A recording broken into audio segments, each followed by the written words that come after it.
سال روا جنویر میں شمالی نائجیریا کے صوبہ گوناولی میں واقع موب نامی گاؤں میں ایک نہایت عبرتناک اور نصیحت آموز واقعہ پیش آیا جس کی تفصیل نائجیریا کے مختلف اخبارات ورسائل میں شائع ہوئی اور متعدد ریڈیو اسٹیشنوں سے نشر کی گئی۔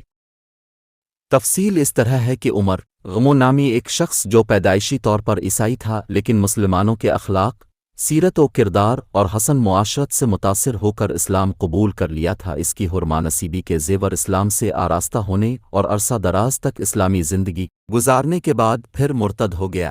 اور مسیحیت کا علم بردار اور پرجوش، اسلام دشمنی، مسلمانوں کے خلاف مہم جوئی اور پروپیگنڈے، قرآن کی تکذیب، اس کی لااہانت و تحقیر، انکار و اساتذاک زبان درازی اور طعن و تشنی اس کا نصب علن اور زندگی کا اہم مشغلہ بن گیا۔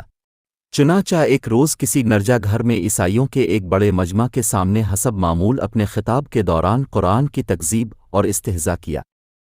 اس پر نکتہ چینیاں اور اعتراضات کیے اور اسلام دشمنی کے جذبہ سے سرشار ہو کر کہا کہ اگر قرآن خدا کی نازل کردہ آخری کتاب اور اسلام ایک سچا مذہب ہے تو وہ اس کتاب کے نازل کرنے والے خدا سے التجا کرتا ہے کہ آج اسے زندہ اور صحیح سلامت گھر واپس نہ ہونے دے۔ قدرت الہی کی کرشمہ سازی کے کلیسا سے نکل کر گھر جاتے ہوئے راستہ کے ایک چھوٹے سے نالے کو پار کرنے کی کوشش کی مگر پار نہ ہو سکا، نالا میں گر کر مر گیا۔ رفقا سفر کو اس کی موت پر یقین نہ آیا اور اسے متعدد ہسپتال لے گئے لیکن وہ مر چکا تھا۔